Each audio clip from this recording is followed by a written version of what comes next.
You're watching the video sermon podcast of First Baptist Church of Marble Falls, Texas. For almost 130 years, FBCMF has served Marble Falls and the greater Highland Lakes area faithfully through children's programs, youth activities, and adult discipleship. We invite you to join us each and every Sunday morning at 9 and 10:30 a.m. for deep fellowship, rich worship, and a spirit-filled message. For those who find themselves unable to attend on a Sunday morning, we stream those services. Simply visit fbcmf.live during either of our service times to view it. Never miss an archived sermon by subscribing to this podcast on YouTube by visiting youtube.com/FBCMFtube. And to learn more about our church or to listen to an audio-only version of this and other sermons, please visit us online at fbcmf.org.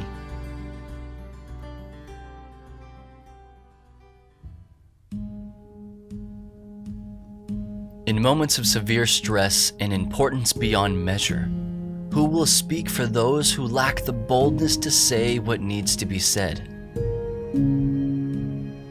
Who then speaks life and truth into the natural flow as we move from the calm state of order and orientation to the chaos that is disorientation? And then, when our lives are being rebuilt, who draws our attention to the redemptive nature found in reorientation? But we can rest easy, because it is in these moments that we can have the clarity and assurance that we so desperately need. It is in this, the perfect timing of God, that finally comes the poet.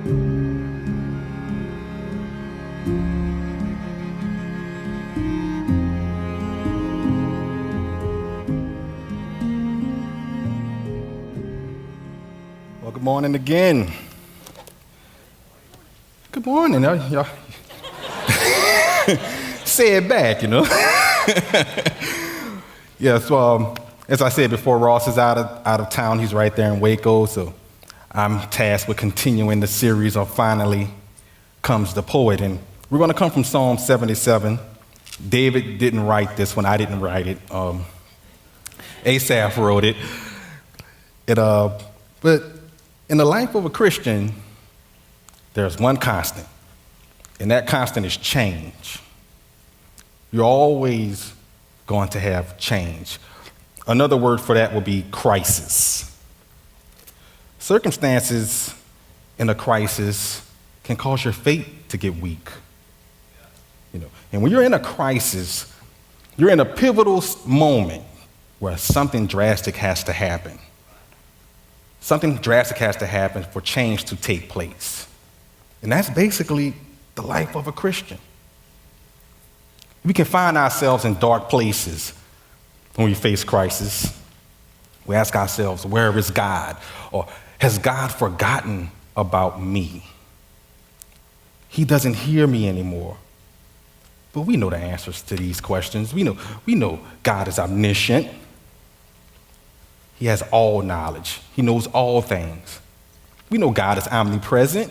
He's present everywhere at the same time. He's present here with us. He is present on the other side of the world in Africa or Europe somewhere, and he's present everywhere. But yet, we find ourselves in dark places. And who do we blame when we're in these dark places? Surely not ourselves. I don't blame me. You blame the devil, Satan. You may blame God. But God is holy, right? God is righteous. So how do we communicate with this God? How do we let him know about our failings, our pains, our hurts, our doubts? How do we approach God this way? And that's when finally comes the poet. The poet is the one, he comes, and he's willing to say what some of us dare not say. I would say he's willing to say what we're already saying in our minds, but we're just too scared to say it, as if God doesn't hear what we're saying in our minds already. That's the poet. He comes to communicate with God in intimate fellowship. intimate fellowship, laying everything out. He lays everything out on the line. And that's what Asaph is doing in this text here. And Asaph, he was a righteous man. Like, this guy, he could sing. He was a Levite, appointed by David, and he can play instruments. I said, if David wasn't king, David and Asaph could have started a duet and, traveled around Palestine, and they would have sold a lot of records. These guys were gifted. Asaph was tasked as a chief musician. He was in the presence of the ark of the Lord. God's very presence was here, and he was tasked with coming up with the music, seeking God, and bringing the people into the presence of God.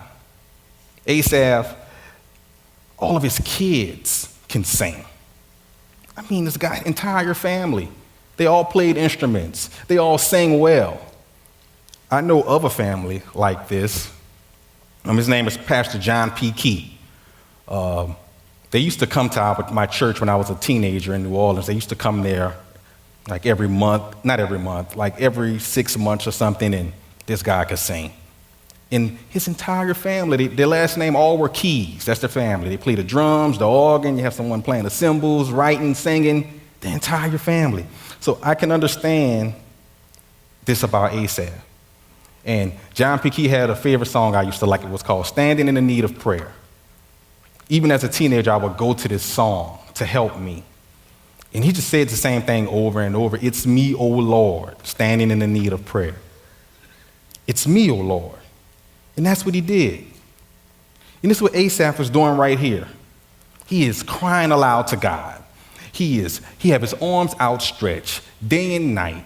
No one is there to comfort him. But see, the most intense prayers are when we are in distress, when we are suffering agony, when we have anguish, pain. We're crying aloud to God. And Asaph refused to be comforted by man. See, there are just some things that man can't help you with. Your husband, your wife, love them to death. I love my wife. But there are some things that only God can help you with. All of I love yous and all of it's going to be all right and all of it's God's will is not going to help you when you are in this moment. You need the Lord. Asaph said something in verse 3. He said, when I think about God, I moan. When I think about him, my spirit faints. He's in such distress here. He is crying so much and so long out to God that words lose him. Words are not found on his lips. Imagine a poet without words. This guy's a poet, and right here, he doesn't have any words. He's been seeking after the face of God in distress. He doesn't have any words. He's moaning. Maybe he's moaning because he remembered a time when David was in his glory days, because Asaph was in these days. He saw David rise up to power and made war and peace on every side. He saw Solomon come up, become the wisest king that ever lived. He also saw Solomon's heart turn to the idols after his 700 wives. I still don't understand how Solomon did that. I can't relate to that. It's hard enough just with one. 700, Solomon, man. But then he saw Rehoboam listen to his peers and divide the kingdom. Maybe Asaph is in distress right here because he remembers the good old days when there was no idol worship in Israel. And King David was victory after victory he was winning. They were coming to the ark and the presence of God was there. But now, where's the presence of God? Maybe Asaph doesn't even feel like praying. I've been there. There are some times I don't feel like praying. Like, I'm tired of praying. I'm just tired. I'm just ready to throw in the towel and give up. But Asaph is at a point right here where he's moaning and he's crying out to God. He doesn't have any words. But see, this is the moment when his tears get a tongue. His tears start to speak. Sometimes our tears, they speak and communicate to God in a way that words cannot. There is nothing we can say, but God hears our tears. He understands the language that they speak. The psalmist in Psalm 56, in 56:8, I have it up on the screen right here. He says, "You have kept count of my tossings, put my tears in your bottle. Are they not in your book?" God, he's saying, God, are not my tears in your book? In Malachi 3, he talks about a book of remembrance. This is not the book of life. It's not, this is a different book. This is the book of remembrance. God looks at this book and he remembers. He remembers your prayers. He remembers your tears. They're in this book. See, there's a time to cry. There's a time for that. There's a time to laugh. And there's a time not to laugh. Sometime when you're in the presence of God, whatever you may be going through, all of us sitting here, we are going through something. We have some distress of some kind. Sometimes it's good to cry. It's good for God to see your tears. He remembers them. In Psalm 126:5, he said, "Those who sow in tears shall reap with shouts of joy." God hears your tears. He turns them around. He understands what they're saying. You may not know what they're saying. You're moaning. You don't have any words, but God understands your tears. Paul understood this. Paul understood it well. In Acts chapter 20, verse 31, Paul tells us, "Therefore be alert, remembering that for 3 years I did not cease night or day to admonish everyone with tears." He didn't say with preaching. He didn't say with showing you the Torah, the scriptures. He said with tears I admonished you. With my tears I cried out to God for you. He says it again in Philippians 3:18. He says, "For many of whom I have often told you and now tell you, even with tears, walk as enemies of the cross of Christ." Even with his tears, he is letting you know, he is letting us know who are enemies of God. See, his tears are speaking to him. His tears are speaking to the people.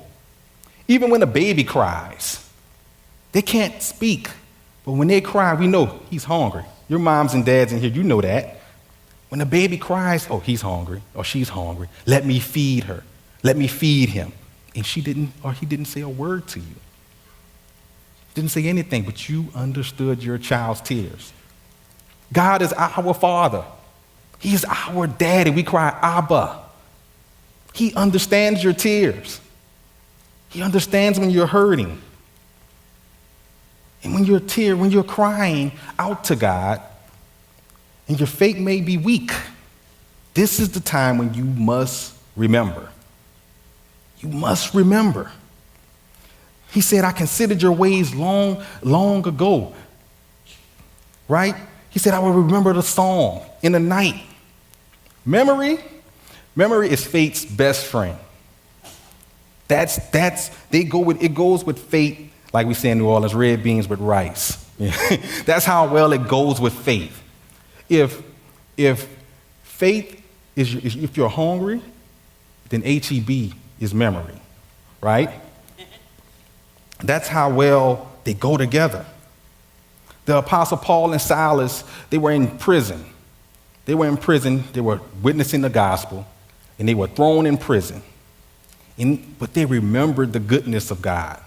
They began to sing in the prison. They remembered, they had a song in them. They began to sing in the prison so much so, it moved on God so much, the foundations began to shake. All the doors flew open. The jailer thought they escaped. He was about to kill himself. Because we were in Roman times now, you couldn't sue people like that and take them to court. You paid with your life if someone escaped from prison. But Paul said, "No, we're still here. We're not going anywhere." Then they shared the gospel with him. But it started with them remembering and singing to God. That opened up the door for them to witness their faith. And the jailer's entire household was saved. But it started It started with remembering. And see, when you remember, it causes you to introspect, to self-examinate yourself. It causes you to do that. That leads to wisdom. And wisdom asks questions. That's what wisdom does. It asks questions. So Asaph begins to ask these questions that many of us have asked these before. He says, has God removed his favor? Has God removed his kindness from you? Has God removed his disposition from you? Has he done that? Can any of you stand here and say that God has removed his favor from me? No matter what circumstances you're in right now, can you say that to God? Can you say he removed his steadfast love? I like how he says that because steadfast means immovable. You can't move. So he's saying, God, have you removed the one thing that cannot be moved? Have you removed your steadfast love from me? Have you removed your promises? So has God taken back his promises from you? What has he promised us? He's going to be with us till the end. He's going to fulfill the work that he has started in us. He's promised us these things. Has he removed them away now? Because he seems distant? Because you don't think that he's there? Has God forgotten to be gracious? Grace. It's by grace we are saved. Has he forgotten to be gracious? To be gracious? No, he hasn't. He hasn't forgotten that. Undeserved favor, unmerited favor. We can't earn it. There is no amount of sweat we can do to attain it. Has he forgotten? Of course not. He did all the work. Of course he didn't forget that. Has he shut up his compassion? Is God not compassionate to you right now? Is he not being compassionate? Has he not proved it in Jesus Christ that he's going to come alongside of us? Compassion, co-suffer, to suffer with. Isn't he not going to come alongside of us? Hasn't he not felt all of our infirmities? Hasn't he not been tempted in every way? In every way. In every way. Like we have? His compassion is not going anywhere. Because he is the God who works wonders. He works wonders. Everything God does is a wonder. Everything. And wonders are unusual. They're new. They're great. They're extraordinary. They're special. Everything he does is that. Some things we do, it may not be that extreme, may not be wondrous. But God is a different story. Everything he does is wondrous. But we wrestle with things, we are quick to make things common. The sun rises in the east every day since recorded history. It never came up in the west, right? That's a wonder. It's a wonder. But we treat it as common. So much so when we build homes, we decide where we put our windows according if we like the sunrise or the sunset. Because it's just common. Everyone knows that. The sun's up. That's how we look at it. But that is a wonder. And it's a blessing, and it's grace, and it's compassion. Just in the sun coming up. Just in the sun coming up, lighting up our lives. Isaiah 55 tells us that as high as the heavens are from the earth, that's how high God's ways are from us. He operates on a totally different plane than we do. This is why the seraphim can stay in his presence day and night. Day and night. These are mighty beings. And they have never sinned against God. And they don't even want to look on him. They cover their faces because they feel they're not worthy. But they don't want to be anywhere else. Anywhere else. They want to be in the presence of God because he is a wonder.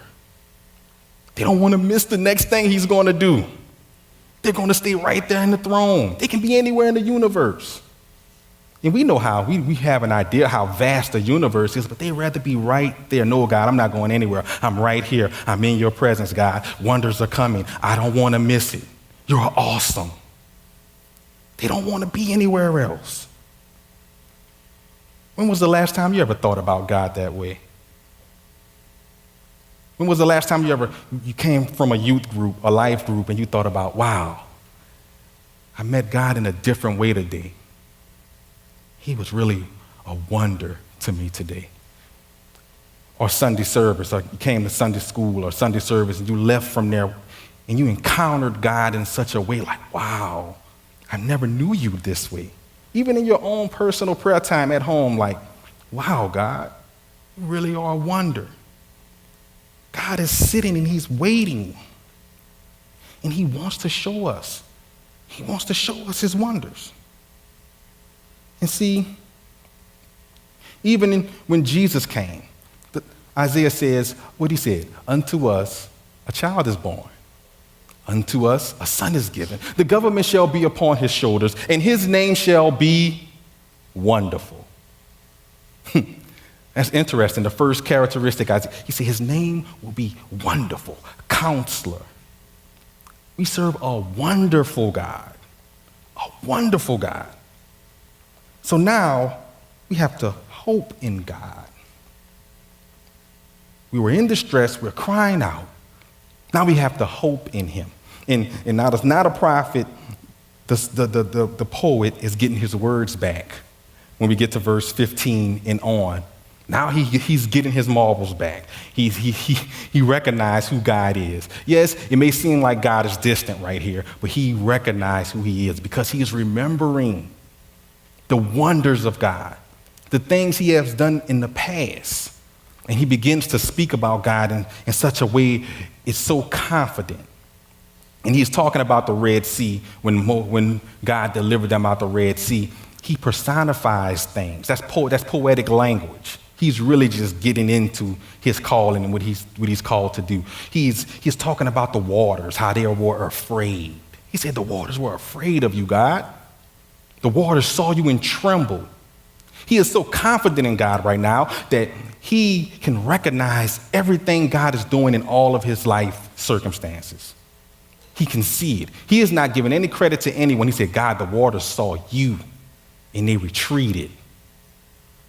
He said, God, we saw, you led us through the Red Sea. We didn't even see your footprints. Your ways are past finding out.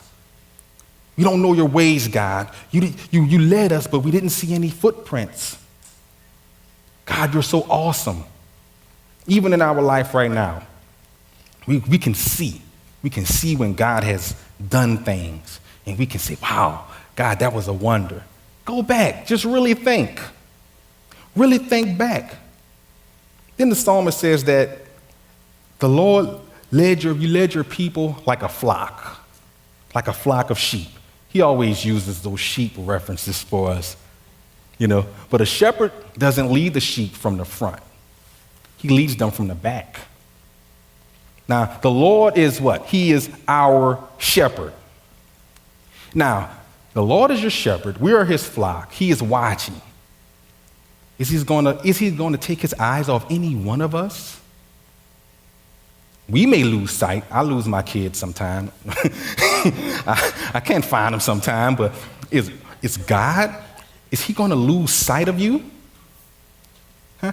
Even if you go off. That's what the rod and the staff is for. He's going to get you. He sees all things. He said, God, you led us. You led us like a shepherd. That's how shepherds lead. They see you they come from the back. And that's a wonderful God. That's the wonderful God we serve. No matter how difficult life may get, no matter the circumstances, no matter what crises you are in, remember the wonders of God. You have to do yourself a big favor and remember that. We went through Hurricane Katrina and Rita during that time, and you're talking about 3 million people or more, all displaced. and they're all calling the same organization, FEMA. You know, if you never dealt with FEMA, oh my goodness. You have to make sure your phone is charged fully because you're going to be on hold, right? And during this time, FEMA was withdrawing their funds. They were not helping families anymore. We were calling our family all over the country. People were complaining that they couldn't find work at a particular time, so they would have to go back if the funding stopped. I was a welder by trade at this time, and I'm sending out resumes, but I'm only getting calls from Houston or Louisiana or Mississippi or even DC. I don't want to go there. I love Texas. Like, I love it here. It's fun here. It's quiet here. I felt at home here, and I didn't want to go anywhere. My wife and I really believed that God had a purpose for us to be here in this part of Texas, in the hill country. And we didn't want to leave. We really didn't. But we were in a crisis. Do we leave? Because we need family support. My job, I can get a good job back home. And my wife, she was the FEMA expert. And she said, I'm not calling them. I was like, oh. If God wants us here, He's going to make a way. So we prayed. We prayed. I was in distress, okay? I was in distress at this time, but we prayed. And we cried out to God, like, God, we need you. There was nothing I can do. There was no words I can say. We just need you. So the next day, I'm still in distress. And we're just talking, and we're just talking about what we're going to do. We were literally planning, like, well, look, we're going to just have to pack up and call your mom. We're going to go out there, and we're just going to have to start over. And the phone started to ring, and it was FEMA. So my wife, looking at the phone, she was like, I said, who is it? It's FEMA. I said, FEMA? FEMA doesn't call anybody. FEMA has never called us. She was like, this is FEMA. We had caller ID. We had an advanced cordless phone. And I said, well, answer the phone. I'm like, answer the phone, because it had rang about 5 times. And the man got on the phone. I don't really remember how many kids we had. I think it was 4 or 5 at this time. I forget. But he called us and he told us, he said, well, we're going to extend your support for a year. We were like, what? FEMA don't call you to give you money. They call you to tell you they cutting. That's what they call and tell you. But see, we were in a time of crisis. There was nothing we could do. There was nothing we can do. He's a God that works wonders. We believe, God, you wanted us to be here. Like that day, if that wouldn't have happened, I wouldn't be standing right here. My kids we wouldn't be here that day. That was like the turning point. We knew then. After that, you couldn't tell me I don't belong here. You could not convince us that we don't belong here. And now we are so rooted in the community, we can't see ourselves going anywhere because of circumstances. But it took that. It took that. But I challenge you all. Remember how God works wonders. Remember the past, the things He's done. He's a mighty God. And he wants to show us His wonders. He wants to do all these things. He desires for us to see His wonders. That's what He told Moses. He said, I'm going to show Pharaoh all my wonders. That's how God does things. He doesn't do things small, common, regular. He doesn't do it like that. Everything He does is a wonder. The Holy Spirit indwelling on the inside of all of us, that is a wonder. That the God we serve will want to come live in us and work through us. That is not common. That is not common. That is a wonder. And He is a God that does this. He does it all the time. So even if you're in distress, I don't know what anyone is going through right now, but even if you're in distress, trust in His nature, trust in His character. He is the God that wants to work wonders. He wants to work them in your life. And finally, He wants to comes do the it. poet. So I challenge you to remember that. I challenge you to do that because He is faithful. He is faithful to do it. You've been watching the video sermon podcast of First Baptist Church of Marble Falls, Texas. Never miss an archived sermon by subscribing to this podcast on YouTube by visiting youtube.com/FBCMFTube. And to learn more about our church or to listen to an audio-only version of this and other sermons, please visit us online at fbcmf.org.